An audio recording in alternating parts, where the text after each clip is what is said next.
If you just inherited an IRA, stop. Before you touch it, before you call the bank, before you do anything, stop. Because right now, you might be thinking this is free money, a gift, an inheritance from someone you loved, and it's yours now. And I need to tell you, one wrong move with an inherited IRA can trigger a tax bill so large, so fast, and so permanent that you could hand tens of thousands, sometimes hundreds of thousands of dollars right back to the IRS. And the worst part, most people don't realize they made a mistake until it's too late to fix it. There are 6 rules that every single beneficiary needs to know before they do anything with an inherited IRA. And in this video, I'm going to walk you through every one of them, including the one in rule number 3 that quietly destroys people who think they're being patient, and the rule in number 6 that overrides your will, your trust, and everything else you think you set up. Stay with me, because what you do in the next 12 months could be the most financially important decision of your life. Before I get into the rules, let me tell you who I am and why you should listen to me. I'm Jacqueline Shattuck. I'm a certified financial planner, and I specialize in helping families protect and grow their wealth during major financial transitions. And one of the most consequential and most mishandled transitions I see is exactly this: inheriting a retirement account from someone you love. I've seen families inherit $400,000 IRAs and pay taxes they legally didn't owe. I've seen beneficiaries miss a deadline by a few weeks and face IRS penalties on money that wasn't even theirs originally. And I've seen people make one well-intentioned decision thinking they were doing the right thing that locked them into a tax situation they could never undo. So I made this video for one reason. I don't want that to happen to you. These rules are simple. The IRS does not make them simple on purpose, but by the time this video is over, you're going to understand them better than most people who've already inherited an IRA and made their decisions without knowing any of this. Let's start with the most important thing to understand. Before the rules, let's make sure we understand what we're dealing with. An inherited IRA is a tax-advantaged retirement account that was left to you by someone who passed away. And when they left it to you, they didn't just leave you the money. They also left you the tax rules. Here's the key difference that most people miss. A traditional IRA, every dollar that comes out is taxed as ordinary income. Why? Because the original owner never paid taxes on it. The IRS has been waiting patiently, and now they're waiting for you. A Roth IRA generally has tax-free withdrawals. The owner already paid the taxes up front. This is the best type to inherit. But, and this matters, there are still rules, timelines, and deadlines you have to follow. Here's the bottom line. This is not a checking account. This is not cash sitting in a box. This is a tax-deferred account with rules attached to it. And those rules transferred to you the moment you became the beneficiary. Now, let's talk about those rules. Quick question before we get into it. Drop this in the comments right now. Did you inherit a traditional IRA or a Roth IRA? Right? T for traditional or R for Roth. I read basically every comment on this channel, and I'll actually reply and tell you which rules are urgent for your situation. Rule number 1, and this shapes everything else that follows. The rules you have to follow are not the same for everyone. The rules depend on your relationship to the person who passed away. Specifically, are you a spouse or are you not? If you are the surviving spouse, you have 3 choices, and this flexibility is one of the most valuable benefits in the entire tax code. Option 1, roll it into your own IRA. You treat it as it was your IRA all along. This means you won't face required minimum distributions until you hit your own RMD age. This is often the best option for a younger spouse. Option 2, keep it as an inherited IRA. This allows you to take distributions on a different schedule. which can actually be advantageous if you're under the age of 59 and a half and you actually need access to money without the 10% early withdrawal penalty. Option 3, take the money out. Sometimes people do this out of grief or urgency, and sometimes if the account is small, it makes sense. But if the account is large, this can create a massive tax event in a single year. Here's the mistake I see spouses make constantly. They rush. They roll it over immediately without thinking through the implications. Or they cash it out because they're emotional and overwhelmed, rightly so. My advice to every surviving spouse, slow down. I know it's not easy. You have to time this decision thoughtfully. And the decision you make here has consequences that follow you for years. If you're a child, sibling, friend, or anyone other than a spouse, your options are more limited. And your most important rule is rule number 3, which is coming to you in a moment. If this is already saving you from a decision you were about to make without knowing the full picture, hit subscribe. I put out videos like this every week so that you can have better tax strategies. Tax strategy, retirement planning, protection, what you've worked for, it's free. I'd love to have you here. Rule number 2, and I touched on this earlier, but now let's go deeper. What type of IRA did you inherit? Because this changes your tax situation dramatically. With a traditional IRA, every dollar you pull out gets added to your taxable income for that year. No special rates, no preferential treatment. It's taxed like a paycheck. And here's why that matters more than most people realize. Imagine you inherited a $300,000 traditional IRA, and in year 10, because you waited as long as possible, you withdraw the entire thing at once. That's $300,000 that gets added to your income. You could jump from the 22% tax bracket straight to 32 or even 35. You could suddenly trigger higher Medicare premiums. Your other deductions could phase out. One withdrawal, 1 year, a tax bill you never saw coming. Now a Roth inherited IRA is a different story. If the original owner had the account open for at least 5 years, your withdrawals come out completely tax-free. No income tax, no bracket concerns, no Medicare surcharge triggers. But, and I want to be very clear, a Roth IRA still has rules and timelines. Tax-free doesn't mean rule-free. You still have to follow the distribution schedule. You still have deadlines. You can still make mistakes.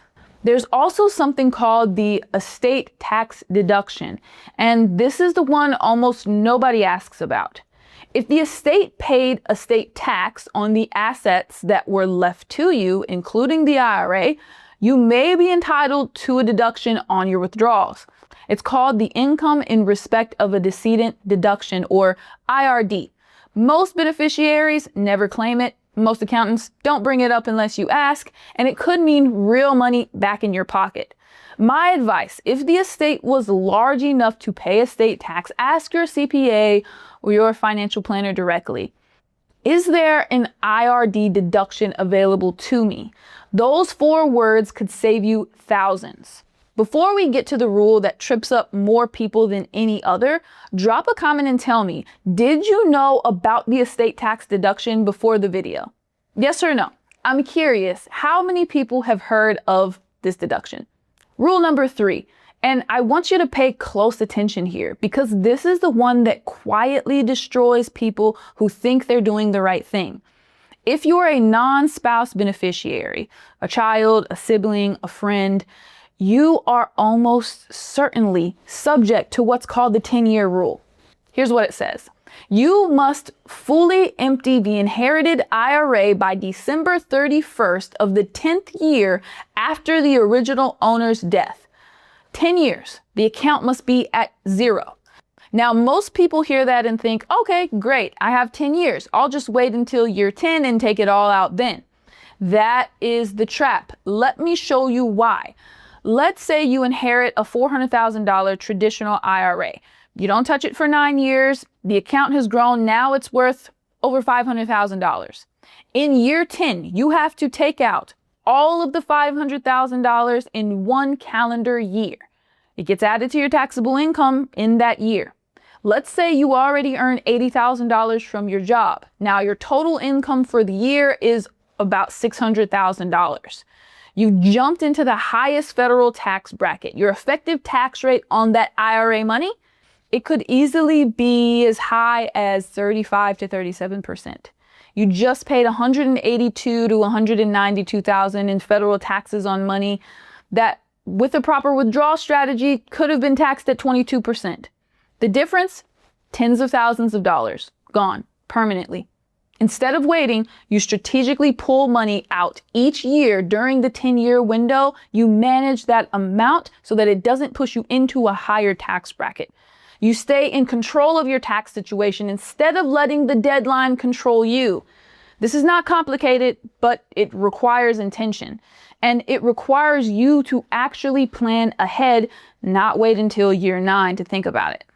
There's also a twist most people don't know about. Depending on when the original owner died specifically, if they had already started taking required minimum distributions before they passed, you may also be required to take annual distributions during those 10 years, not just empty the account by year 10. A distribution every year. Miss one of those annual distributions, IRS penalty. The rule changed significantly with legislation called Secure Act 2.0. The rules around annual distributions within the 10-year period are still being clarified, which is exactly why you need a professional reviewing your specific situation. All right, based on what you just heard, which strategy sounds more like you? Would you spread the withdrawals over all 10 years, or would you stack them toward the end? Type spread or stack in the comments. There's no wrong answer. I'm genuinely curious how people think about this. Rule number 4, and this one has a time component that catches people completely off guard, especially if the person they inherited from passed away late in the year. Here's the rule. If the person who passed away was already required to take the required minimum distribution, meaning they were old enough that the IRS required them to take money out of their IRA each year, and they died before taking their RMD for that year, that RMD becomes your responsibility. You, as the beneficiary, must take the deceased person's required minimum distribution for the year that they passed away. Even if they passed away in December, even if you just found out, even if the account hasn't been transferred to you yet. Missed the deadline? IRS penalty. And unlike some tax mistakes, this one can't be undone retroactively. Here's a real scenario. Let's say your father passed away on December 20th. He was 76. He hadn't taken his RMD for the tax year. Maybe he was planning to take it in late December, or maybe he was ill and it slipped. You inherit the IRA. You're processing grief. The last thing on your mind is an IRS distribution requirement. But if no one tells you and you miss that deadline, you face a penalty on the missed RMD. My advice, the moment you find out you've inherited an IRA, ask one question immediately. Did the deceased take their required minimum distribution for this calendar year? That's it. One question. If the answer is no, that becomes your priority number 1. Before you make any other decisions, before you figure out strategy, before anything else, quick pause if this video is saving you from a mistake you didn't even know you were about to make. Hit the like button. It genuinely helps more people find this information when they need it the most. Okay, back to the rules. Rule number 5. This is where real money is saved or lost. Here's the rules about IRAs that most people don't fully absorb. The timing of your withdrawals is your tax strategy. With a traditional IRA, every dollar you withdraw is ordinary income. That means if you withdraw $50,000 in a year when your income is low, you might pay 12% or 22% tax on it. If you withdraw $200,000 in a year when your income is high, you might pay 35% plus state. Same money, Very different tax bill. The only variable is timing. Here's how to think about this strategically. Before you take a distribution, know where you stand. How much income are you already expecting? What does adding a certain amount from the IRA put you? Let's say you're in the 22% bracket and there's $20,000 of room before you hit 24%. You could put $20,000 from the inherited IRA this year, tax at 22%, and keep the rest growing for next year. You also need to watch for hidden tax traps. Large IRA distributions can trigger higher Medicare Part B and D premiums called IRA surcharges. They can phase out deductions you currently qualify for. They can impact financial aid calculations for college-aged children. They can affect how much of your Social Security benefits get taxed. None of these show up on a simple tax calculator. They require real planning. And if you inherited a Roth IRA, your withdrawals don't affect any of the above. No income impact, no bracket creep, no Medicare surcharges. This is why a Roth inheritance is genuinely the best financial gift someone can leave you, right next to life insurance. If you want more videos on how to protect what you've built, strategies around taxes, retirement, wealth preservation that most people only learn when it's too late, subscribe. This channel exists to give you that information early. Rule number 6, and I saved this one for last because I want it to stick. This rule is not just for people who have inherited an IRA right now. This rule is for everyone watching this video who owns a retirement account.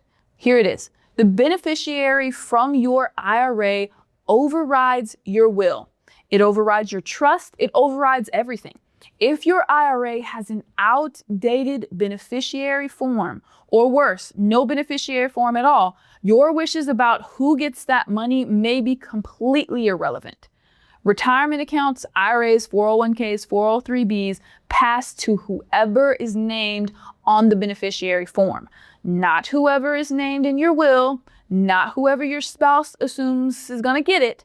The beneficiary form wins every time. Let me give you 3 scenarios that show how devastating this can be. Scenario 1, the outdated form. You got divorced 15 years ago, you remarried, but you never updated your IRA beneficiary form. Your ex-spouse is still named. When you pass away, your ex-spouse gets the IRA. Your current spouse gets nothing from that account. This has happened. It's been taken to court. The courts have consistently upheld the beneficiary form. Scenario 2, no beneficiary named. If there is no beneficiary on file, the account may default to your estate. When your IRA goes through your estate, it loses all the special inherited IRA treatment. The 10-year distribution window may compress dramatically. Taxes accelerate, the money moves through probate, and we don't want that. Scenario number 3, the trust problem. Some people name a trust as the IRA beneficiary thinking that it's a sophisticated move, and it can be, but only if the trust was specifically structured to qualify as a see-through trust for IRA purposes. If the trust doesn't meet the IRS requirements, the IRA inside it could be subject to much faster and much more expensive distribution rules. Some trusts actually make this worse, not better. So here's what I want you to do after this video. Whether you are the beneficiary or the account owner, pull your IRA beneficiaries forms. Seriously, contact your financial institution, ask for a copy of the beneficiary designation on file, check the name. Is it who you want? Is it current? Is there both a primary and a contingent beneficiary? If you have a trust named, have an attorney who specializes in IRA rules review whether that trust qualifies under current IRS guidelines and update it. It takes 15 minutes. It can change everything. Here's my question for you, and I genuinely want you to answer this. Have you looked at your IRA beneficiary form in the last 2 years? Drop a yes or no in the comments. I have a feeling most of you are going to say no, and that's exactly why I made this video. All right, let's bring this all together.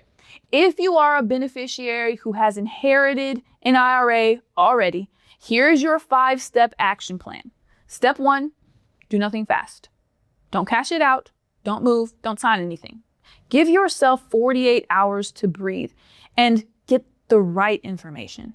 Panic decisions are the most expensive decisions. Step 2, identify your category. Are you a spouse or a non-spouse? That determines your entire rule set. Step 3, check the year of death, RMD, immediately. Was the original owner required to take an RMD this year? Did you take it? If not, that's your first action item, and it's time. Why? Because it's time sensitive. Step 4, map out a withdrawal strategy, especially if you're a non-spouse facing the 10-year rule. Don't wait until year 9. Sit down, ideally with a financial planner, and map out when you're going to take distributions and how much. This way you can stay in control of your tax bracket every single year. Step 5, get professional help if the numbers are significant. I'll say it plainly. If you've inherited $100,000 or more, the cost of a 1-hour conversation with a CFP, a CPA who specializes in this area will almost certainly always pay for itself. Mistakes here are permanent. The right advice right now is worth it.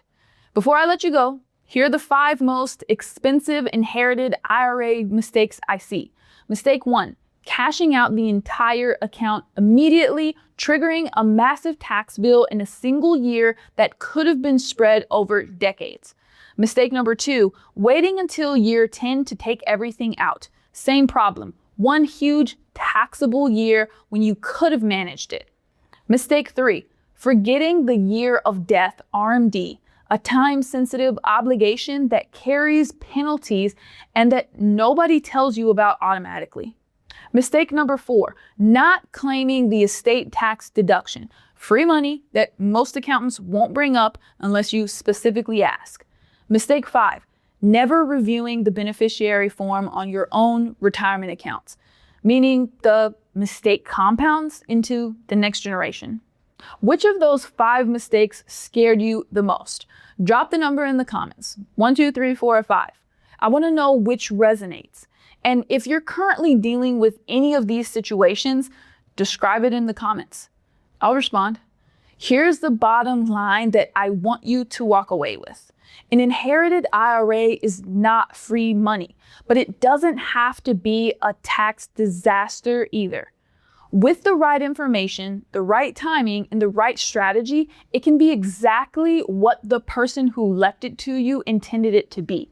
A gift, an opportunity, a meaningful transfer of wealth that actually reaches you, not the IRS. The difference between a beneficiary who manages this well and one who doesn't isn't luck, it isn't wealth, it's knowledge. And now you have it. If you're navigating an inherited IRA right now, or you're planning ahead for the future, my team offers a complimentary consultation where we can sit down, look at your specific account, your tax situation, your relationship to the original owner, and we can map out the strategy that makes the most sense for you. Not generic advice, your numbers, your situation. The link to schedule a call is in the description below. No pressure, no obligation, just clarity, because you deserve to understand what you've been left. You've worked too hard for your money to lose it to rules that nobody explained to you. I also have a little gift in the box for you below. It's called a Priority Actions After a Loved One Passes guide. It's helped tons of people handle financial affairs after losing someone, and today it's my small gift to you. Go ahead and download it for yourself or anyone you know. And if this video helped you in any way, hit that like and subscribe button and drop a comment. Tell me what you inherited and what questions you have. Stay golden, and I'll see you in the next video.